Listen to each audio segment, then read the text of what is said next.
भाइयों और बहनों, प्रेस के हमारे मित्रों, आप सबका यहां बहुत बहुत स्वागत, नमस्कार। कैसे हैं आप? मूड ठीक है?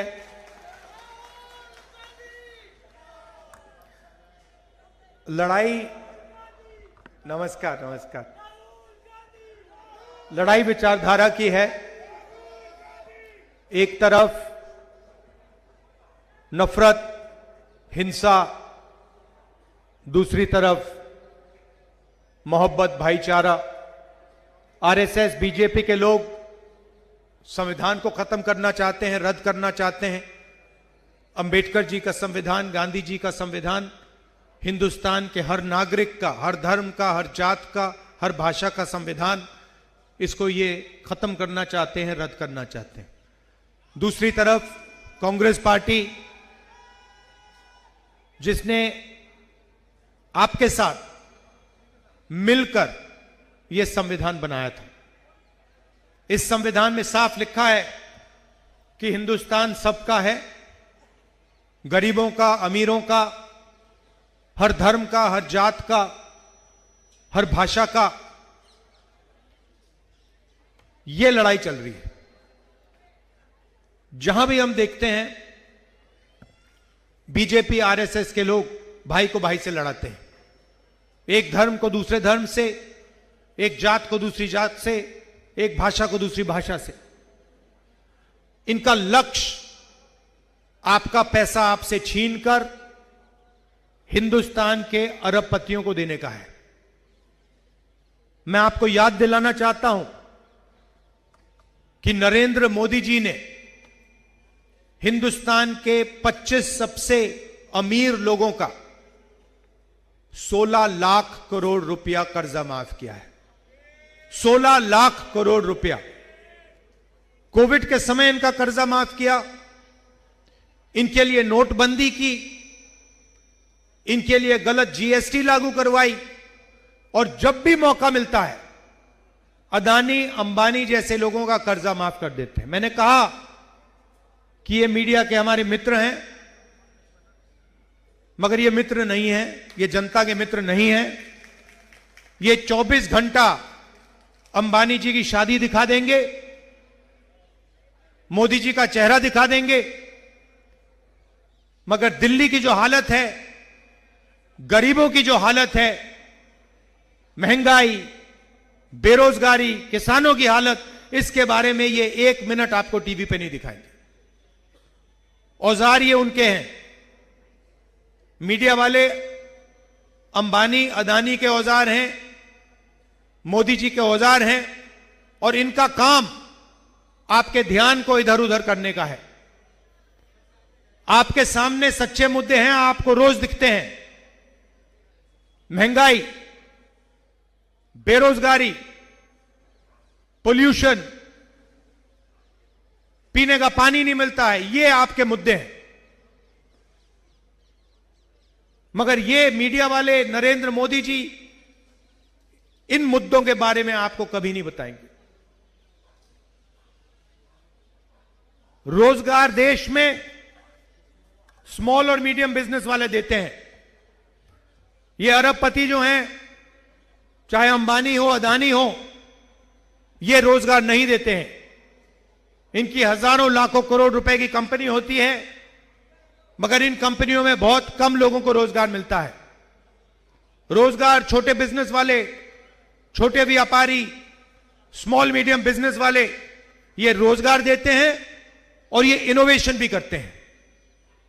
इनको मारने का हथियार नोटबंदी और फिर जीएसटी। नरेंद्र मोदी जी ने हिंदुस्तान के सारे जो स्मॉल एंड मीडियम बिजनेसेस हैं, उनको खत्म किया है, नोटबंदी करके और गलत जीएसटी लगाकर। अलग अलग बैंड्स हैं, 5 अलग अलग बैंड्स हैं, अलग अलग टैक्स है। छोटा व्यापारी पर पूरा का पूरा जीएसटी का बोझ पड़ता है। अदानी, अंबानी जी, जितने भी उनको अकाउंटेंट्स चाहिए वो अकाउंटेंट्स ले आते हैं, जीएसटी से उनको नुकसान नहीं होता। छोटे व्यापारी खत्म होते हैं। और नतीजा क्या आया है? नतीजा यह है कि छोटे व्यापारी जैसे ही खत्म हुए, स्मॉल और मीडियम बिजनेसेस जैसे ही खत्म हुए, वैसे हिंदुस्तान की जनता को रोजगार खत्म हो गया। आज हिंदुस्तान में 50 साल से सबसे ज्यादा बेरोजगारी है। मीडिया में आपको बताएंगे नहीं, मगर आपको दिख रहा है। आपके बच्चे इंजीनियरिंग पढ़ते हैं, मेडिकल पढ़ते हैं, आपका पैसा जाता है। सरकारी कॉलेजेस यूनिवर्सिटीज तो है नहीं, प्राइवेट यूनिवर्सिटीज और कॉलेजेस में आपका लाखों रुपए जाता है। कुछ टाइम पहले मैं दिल्ली रेलवे स्टेशन में था।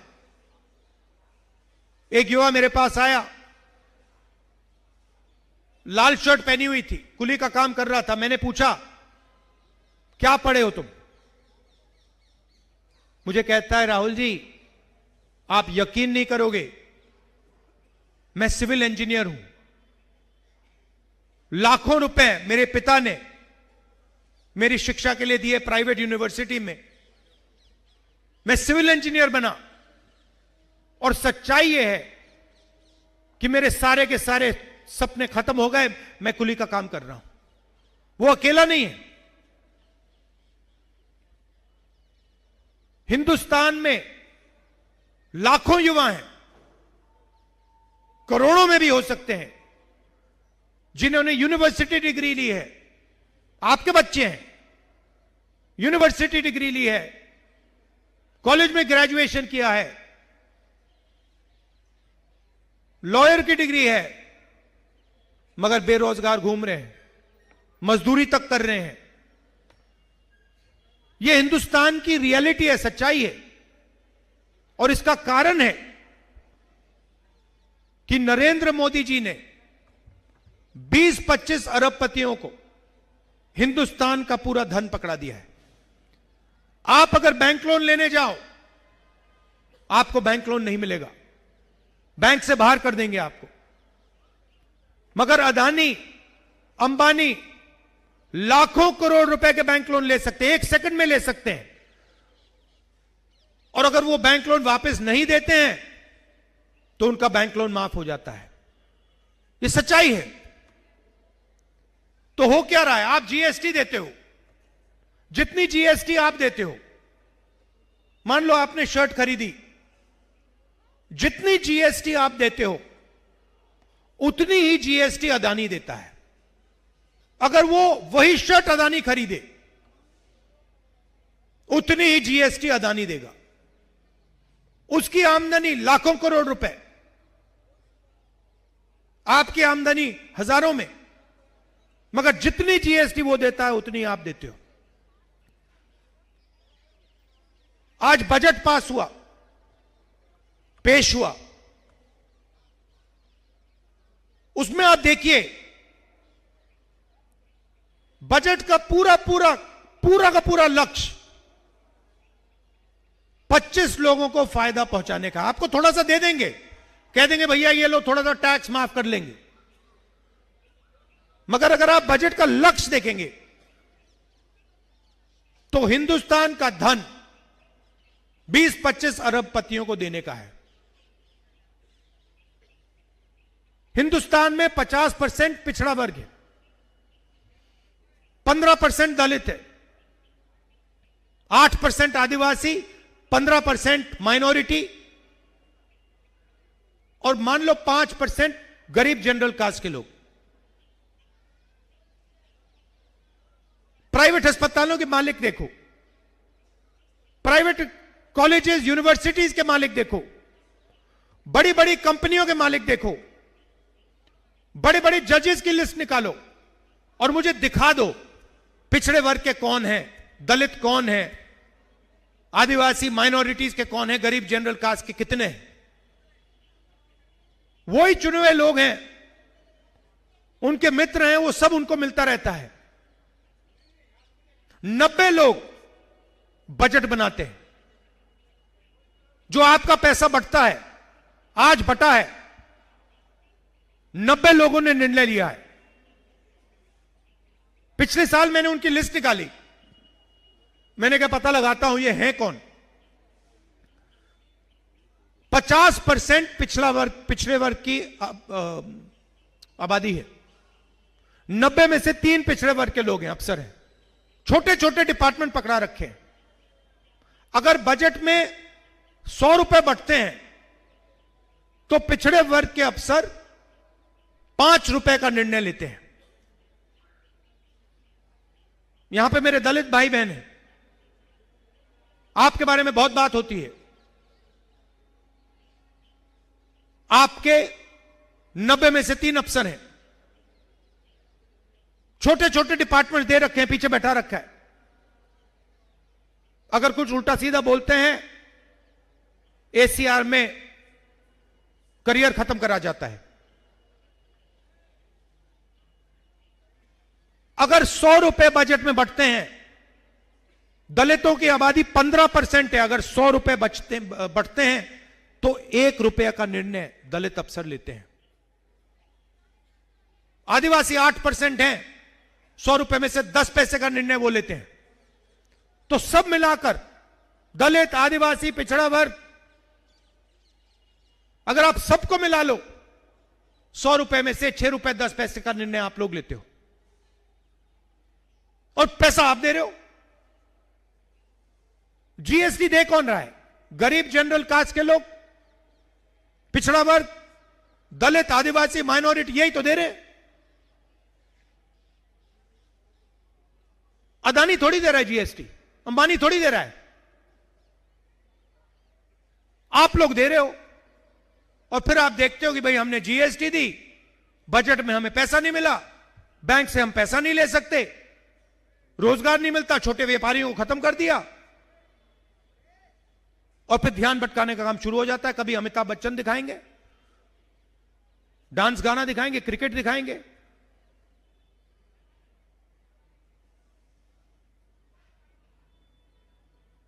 कुंभ मेला में धूमधाम से दिखा रहे थे,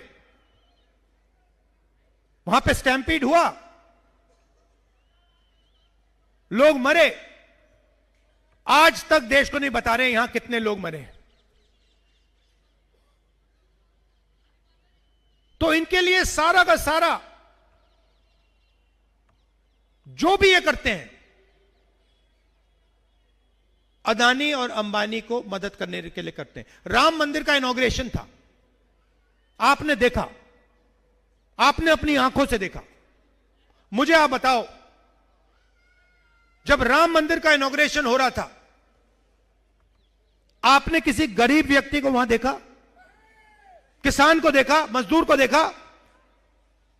अदानी देखा आपने, अमिताभ बच्चन देखा, अंबानी देखा, पूरी लाइन देखी आपने उनकी। और फिर मोहन भागवत कहते हैं कि 15 अगस्त 1947 को हमें आजादी नहीं मिली, आजादी अब मिली है। मोहन भागवत का कहना है कि आजादी तो मोदी जी के आने के बाद मिली है। यह सीधा संविधान पर आक्रमण है। अगर 1947 में आजादी नहीं मिली तो फिर इस किताब का क्या मतलब है? तो यही हो रहा है।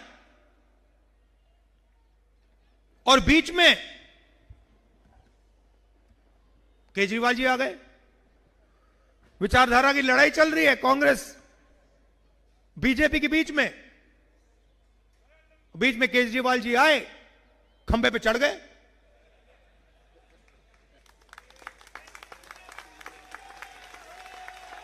खंबे पे। अच्छा, वो अब दूसरी बात है कि भैया 5 साल पहले खंबे पे चढ़े थे, अब धड़ाक से ऊपर से नीचे गिर गए, वो अलग बात है।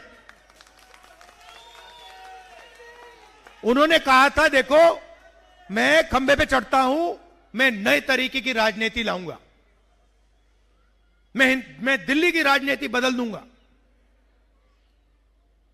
भ्रष्टाचार मिटा दूंगा, यमुना को साफ कर दूंगा, पोल्यूशन हटा दूंगा, मोदी को माफ कर दूंगा। हुआ क्या? सबसे बड़ा भ्रष्टाचार, शराब का स्कैम किया सिसोदिया जी और केजरीवाल जी ने, सबके सामने। करोड़ों रुपए इन्होंने आपसे चोरी किए हैं। नई राजनीति, वायदा था नई राजनीति का, आए और करोड़ों रुपए आपसे भ्रष्टाचार करके चोरी किया। 5 साल पहले कह रहे थे मैं यमुना जी में जाके नहाऊंगा, यमुना जी का पानी पीऊंगा। मैं तो उनसे कह रहा हूं भैया यमुना जी को छोड़ दो, दिल्ली का पानी पी के दिखा दो, बीमार हो जाओगे।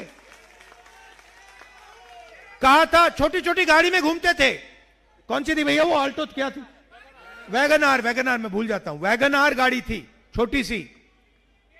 वो वैगनार गाड़ी को लेकर सीधा शीश महल में घुस गया अंदर, दरवाजा बंद कर दिया पीछे से। करोड़ों रुपए का घर, सारी की सारी एमिनिटीज, ऑटोमेटिक दरवाजे, 70 लाख की गाड़ी। अच्छा ऐड किया आपने।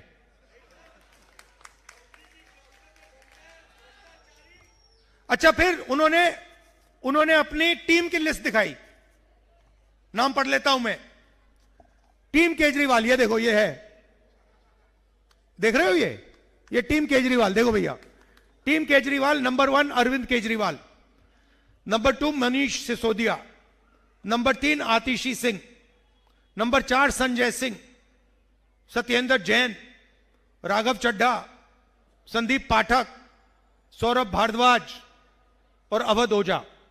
इसमें भैया मुझे पिछड़े वर्ग का नेता दिखा दो, दलित नेता दिखा दो, मुसलमान नेता दिखा दो, कहां है? अच्छा इन्होंने अच्छा काम किया। मैं पढ़ रहा था, अंबेडकर जी ने कहा था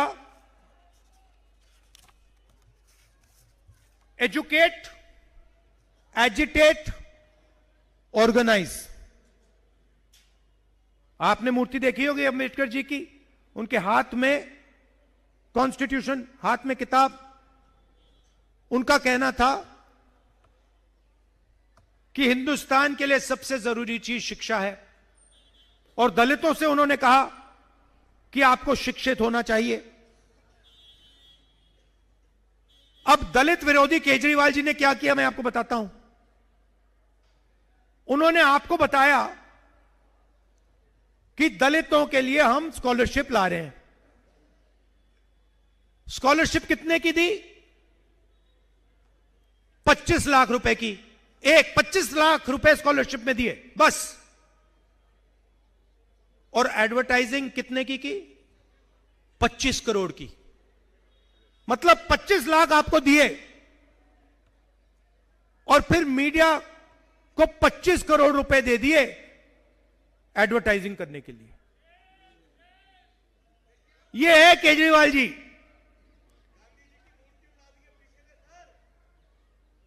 तो अब आप केजरीवाल जी को देखिए, मोदी जी को देखिए, जहां भी जाएंगे। मोदी जी ने कहा था नोटबंदी के टाइम आंसू